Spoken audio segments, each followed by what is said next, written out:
गांव में एक परिवार रहता था। उस परिवार में कैलाश, उसकी पत्नी कमला, बेटा बिट्टू और बेटी सविता रहते थे। बिट्टू और सविता एक ही स्कूल में पढ़ते थे।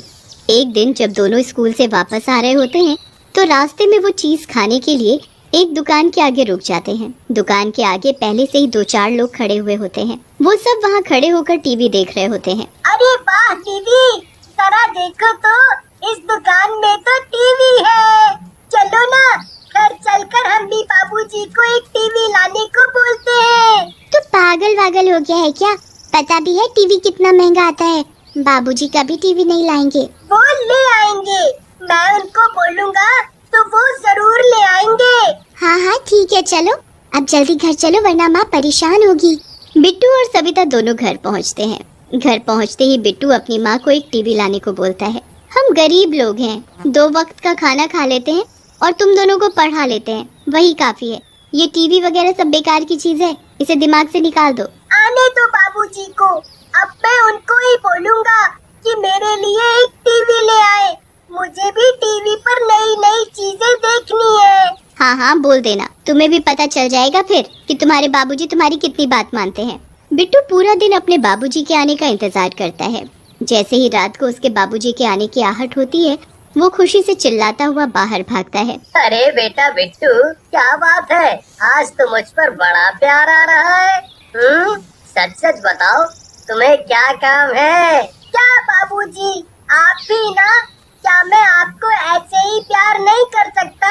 हाँ कर तो सकते हो, पर फिर भी मैं तुम्हें अच्छे से जानता हूँ। चलो बताओ, अब क्या बात है?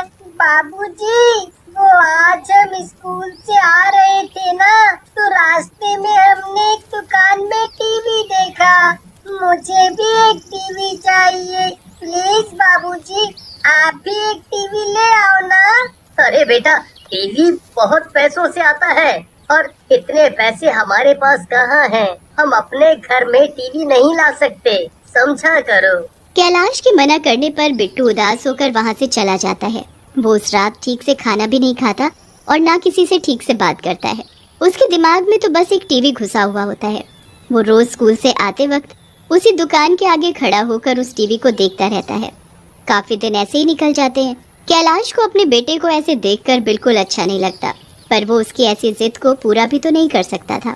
एक दिन जब सब लोग घर में बैठे खाना खा रहे होते हैं तो बाहर से कबाड़ी वाले की आवाज आती है। कबाड़ी वाले, टूटा फूटा सामान दे लो, पुराना कूलर टीवी लेना है तो ले लो। टीवी शब्द सुनते ही बिट्टू के कान खड़े हो जाते हैं। वो खाना छोड़कर सीधा बाहर भागता है। कबाड़ी वाले के पास टीवी देखकर उसकी आंखों में चमक आ जाती है। वो टीवी को छू कर देखने लगता है। क्या है बच्चे, कुछ कबाड़ बेचना है? नहीं, मुझे तो ये टीवी चाहिए। तो पैसे लेकर आ, ऐसे कोई मुफ्त में थोड़ी मैं सामान बांट रहा हूँ। भाई ये टीवी कितने में दोगे? अरे भाई 500 रुपए दे देना। हाँ। नहीं 500 तो नहीं दे सकता। काफी देर बहस करने के बाद कबाड़ी वाला उस टीवी को 300 रुपए में देने को राजी हो जाता है। अब घर में एक टीवी आ जाता है और बिट्टू की खुशी का कोई ठिकाना ही नहीं होता। सब लोग मिलकर टीवी देखने लगते हैं। हमेशा उस टीवी से अजीब सी आवाज आती थी और कभी कभी तो चैनल खुद बदल जाते थे। एक रात जब सब सो रहे होते हैं तो बिट्टू को अजीब सी आवाज सुनाई देती है। वो अचानक उठ जाता है और इधर उधर देखने लगता है। उसे अपने आसपास कोई नहीं दिखता, पर आवाज अभी भी आ रही होती है। आओ, आ जाओ मेरे पास। ये टीवी तो खराब था ना, फिर ये कैसे चल सकता है? बिट्टू टीवी के पास जाता है तो टीवी में उसे एक अंधेरी जगह दिखाई देती है। वो ध्यान से देखता है तो वो एक कमरा होता है जो चारों तरफ से बंद होता है। उस कमरे में एक कोने में एक आदमी सर झुकाकर बैठा होता है। बिट्टू उस आदमी को बड़े ध्यान से देखता रहता है। वो आदमी अचानक से अपना सर ऊपर करता है तो बिट्टू के होश ही उड़ जाते हैं। इतना भयंकर चेहरा उसने कभी नहीं देखा होता। डर की वजह से बिट्टू के गले से आवाज तक नहीं निकलती। वो जैसे ही थोड़ा पीछे होने की कोशिश करता है तभी उस भूत का हाथ टीवी से बाहर निकलकर बिट्टू की गर्दन पकड़ लेता है। छोड़ो मुझे, बचाओ बचाओ। नहीं छोड़ूंगा, तुझे मैं अपने साथ ले जाऊंगा। बिट्टू चिल्लाता रह जाता है पर भूत उसकी एक नहीं सुनता और उसकी गर्दन पकड़कर उसे टीवी के अंदर ले जाता है। टीवी के अंदर जाते ही टीवी अपने आप बंद हो जाता है। सुबह कमला बिट्टू और सविता को स्कूल के लिए उठाने जाती है, पर कमरे में बस सविता ही सो रही होती है। कमला पूरे घर में बिट्टू को देख लेती है पर वो कहीं भी नहीं होता। सब लोग बड़े ही परेशान हो जाते हैं। हाय मेरा बच्चा कहाँ चला गया?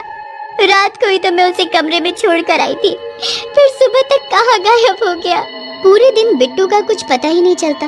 रात को जब सब सो रहे होते हैं तब कमला के कानों में बिट्टू के चिल्लाने की आवाज पड़ती है।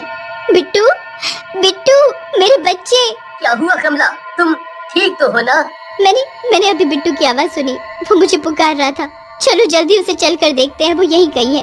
कमला जबरदस्ती कैलाश को अपने साथ लेकर आती है और बिट्टू को आवाज देकर बुलाने लगती है। बिट्टू, बिट्टू, कहाँ है तू मेरे बेटे?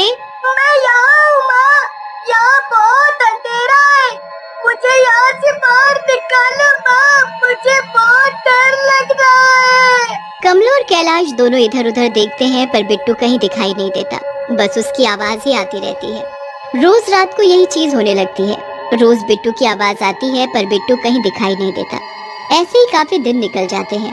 एक दिन जब सविता घर पर बैठी अपनी पढ़ाई कर रही होती है तो टीवी अचानक से चल पड़ता है। टीवी में वही अंधेरा कमरा और कोने में वही भूत बैठा होता है। आओ, आओ, इधर आओ मेरे पास। कौन कौन है? कौन है? यहाँ सामने आओ। अरे वो देखो कमला, टीवी में उसमें से आवाज आ रही है। अरे हाँ, ये टीवी बिना तार लगाए कैसे चल सकता है? कैलाश और कमला डरते डरते टीवी के पास जाते हैं। उनको टीवी में वही अंधेरा कमरा दिखता है जिसमें एक भयानक शक्ल के भूत ने एक बच्चे को पकड़ रखा होता है। वो बच्चा अपने आप को छुड़ाने की कोशिश कर रहा होता है पर वो भूत उसे छोड़ ही नहीं रहा होता और उसे दूर धक्का मार देता है। उसके बाद वो भूत टीवी के बिल्कुल पास आ जाता है और टीवी से अपने हाथ निकाल कर कमला की गर्दन पकड़ लेता है। वो खुद को छुड़ाने की बहुत कोशिश करती है पर भूत काफी ताकतवर होता है। वो कमला को टीवी के अंदर खींचने लगता है। कैलाश बहुत कोशिश करता है पर भूत कमला को अंदर खींच ही लेता है। सविता भी उसी वक्त वहाँ आकर सब देख लेती है। हे भगवान, इस टीवी में तो भूत है, तभी इस टीवी में कुछ न कुछ अजीब घटनाएं होती थी। इसने तो कमला को भी अंदर खींच लिया। हो ना हो मेरे बच्चा, हाँ मेरा बच्चा जरूर बिट्टू होगा। अब मैं क्या करूं, कैसे इनको बचाऊं? हम माँ और बिट्टू को जरूर बचा लेंगे।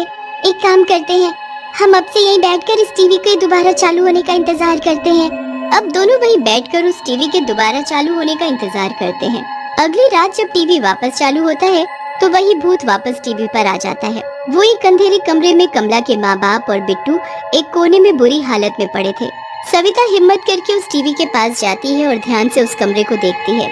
उस कमरे में एक तस्वीर टंगी होती है जिसमें उसके चाचा चाची की फोटो लगी होती है। देखो बाबूजी, चाचा चाची की फोटो, चलो जल्दी उनके घर चलो, ये सब कुछ जरूर चाचा चाची से जुड़ा हुआ है। दोनों उसी वक्त चाचा चाची के घर जाते हैं और चाची को अपने घर लेकर आते हैं। ये क्या है? ये टीवी तुम्हारे घर में कैसे आया? मैं घर जा रही हूँ। सच सच बताओ, ये भूत चाचा का है ना? आपने तो कहा था वो कहीं चले गए और वापस नहीं आए, पर उनकी तो मौत हुई है ना? नहीं, ऐसा कुछ नहीं है। कैलाश के काफी डराने धमकाने के बाद सविता की चाची कबूल करती है कि उसी ने अपने पति को मार डाला। आप लोगों ने तो हमें घर से निकाल दिया, उसके बाद हम क्या खाते पीते? ये तो इतने बीमार रहते थे कि इनसे कुछ होना नहीं था। इसके बाद मैंने सोचा मैं दूसरी शादी क्यों ना कर लूं, पर इनके होते हुए वो भी नामुमकिन था, इसलिए मैंने इनको बांधकर ऊपर एक कमरे में बंद रखा। बल्कि आज भी इनकी लाश वहीं उस कमरे में है। वहाँ एक टीवी था और कुछ और भी सामान था जो मैंने कबाड़ी को बेच दिया था। मतलब चाचा का भूत उस टीवी में आ गया और वो टीवी गलती से हमने खरीद लिया। और मैंने तुमको इसलिए निकाला क्योंकि तुम दोनों ने चोरी करके मेरी दुकान ही बंद करवा दी और हमारे इतने बुरे दिन आ गए। ये वक्त इन सब बातों का नहीं है, माँ और बिट्टू को बचाने का है।